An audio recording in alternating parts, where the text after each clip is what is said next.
market segmentation is the division of a market into distinct groups of buyers who have distinct needs, characteristics or behavior and who might require separate products or marketing mixes. It is an important thing. Market segment अब क्या होता है? अब ये तो segmentation तो हमें एक पता लग गया, एक process जिसमें हमने छोटे-छोटे हिस्सों में divide कर दिया.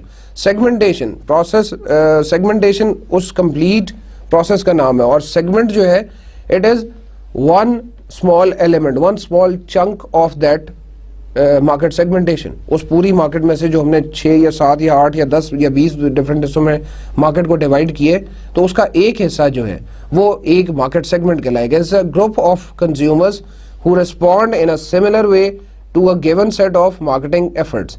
Means in terms of behaviours, characteristics, उनकी डेमोग्राफिक्स या साइकोग्राफिक्स, इनकी बेसिस पे, ऑल्दो बेसिस फॉर सेगमेंटेशन जो है वो हमारी नेक्स्ट लेक्चर की डिस्कशन भी होगी, लेकिन